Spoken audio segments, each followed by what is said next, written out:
Hi everyone, it's Liz here. Today I'm talking about secure attachment in part 3 of my attachment theory series. If you haven't watched the first two parts, I highly recommend that you pause this video and go watch those two videos before continuing this one. The links for both previous parts are in the description below. If you're all caught up, let's get into it. So, what does a secure attachment look like? Proximity and connection, sense of safety, encouragement to be curious, ask questions, explore, and grow. With this comes a natural sense of confidence, gratitude, value and worth, deserving. When you have a secure attachment, you are more likely to have a deep and healthy love of others, life, and yourself.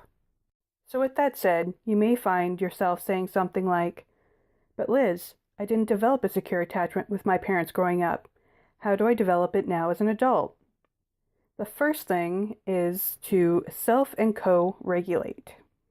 This basically means to soothe and calm. This is a biggie for the anxious attachment folk. But no matter your attachment style, we all need to know how to do this. The easiest way to self-regulate is through breath. You feel your heart rate rise, so to calm it down, you take a couple deep intentional breaths in and slowly with control, breathe out. Easy peasy. Another way to soothe and calm is to co-regulate with a pet. Animals do this all the time with each other.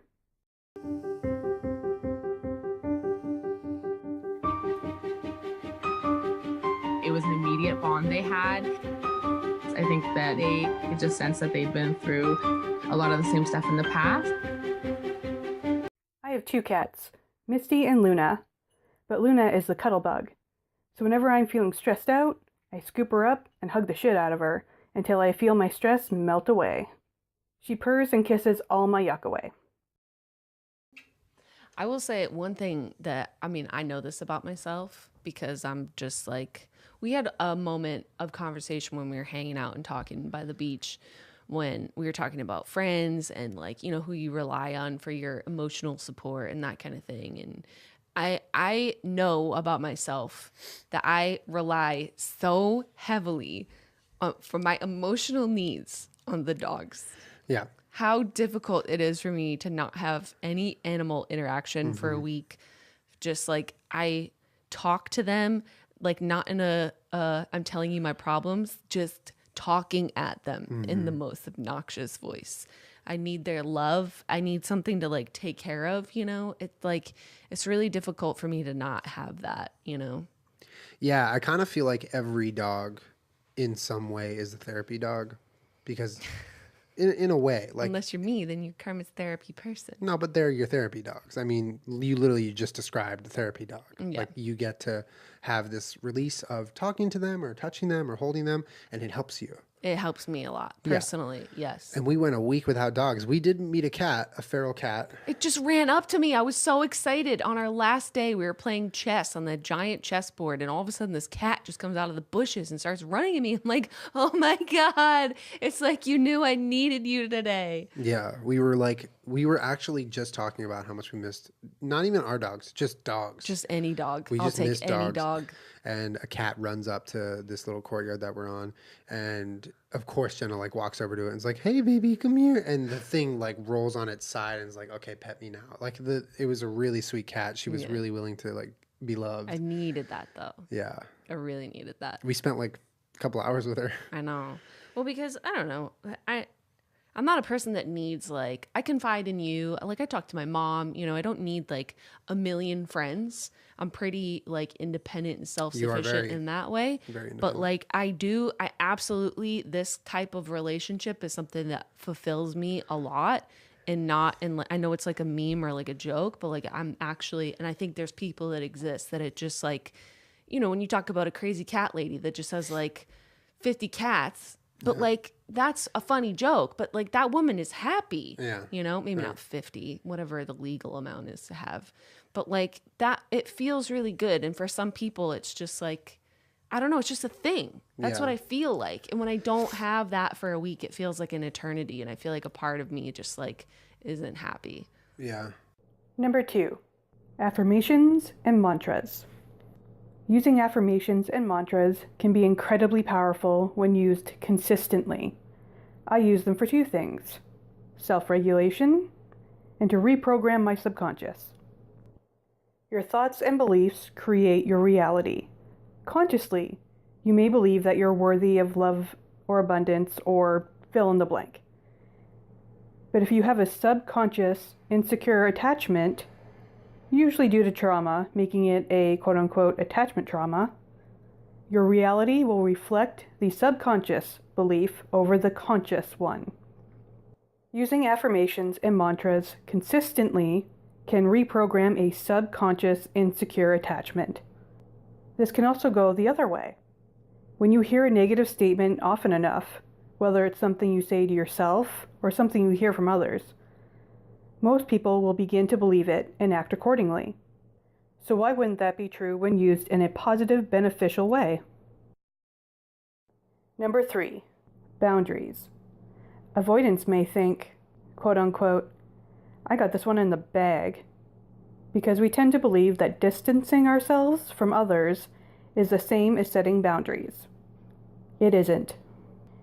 Having healthy boundaries means, quote unquote, knowing and understanding what your limits are. When you know what your boundaries are, and you set and stick to them, you create secure attachments. This is a biggie for my fellow disorganized, who often change the quote-unquote rules and or have no idea what their quote-unquote rules are. Number 4, structure and consistency build trust in relationships. The first 3 are building blocks that lead up to and cultivate this all-important step. Structure and consistency are absolutely key in creating and maintaining a secure attachment. What's also key are relationships, because without those, there's nothing to attach to. Before I really get into this step, let me make sure that there's clarity in my use of the word, quote-unquote, relationship. When I say, quote-unquote, relationship, I don't always mean romantic partnership. Yes, this is one kind of relationship, but I mean it in a more generalized way. When I say relationship, I mean how you relate to other people and things, such as money. All right, let's get into it. Structure and consistency creates a secure base. Quote unquote, a secure base is provided through a relationship with one or more sensitive and responsive attachment figures who meet the child's needs and to whom the child can turn as a safe haven when upset or anxious. When it comes to creating an adult secure attachment base, the first thing you need to understand is that if you have an insecure attachment, this is what you're healing in order to shift into a healthy, secure attachment style through your current relationships.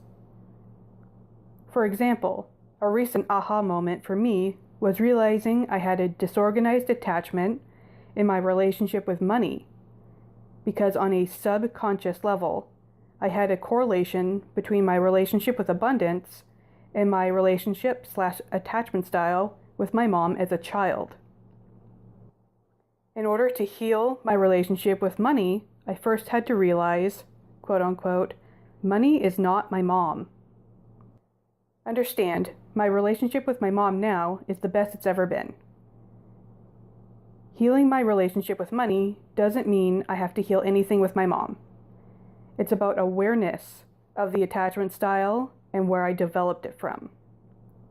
The focus isn't my relationship with my mom. It's on my relationship with money from a place of conscious awareness. In order to heal your insecure attachment, you'll need a secure base to work from. This means cultivating a relationship with someone that is already operating from a secure attachment or is willing and has agreed to work with you to develop a secure attachment for the both of you. This means making sure there's a structure in place within the relationship and that you're both consistent in your actions and reactions. Basically, you both need to agree on and stick to the quote-unquote rules.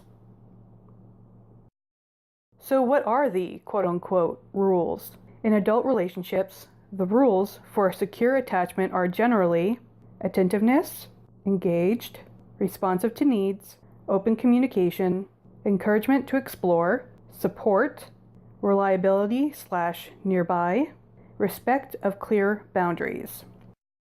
I'm going to end the convo here for now, but I will be continuing the convo about attachment styles throughout future videos.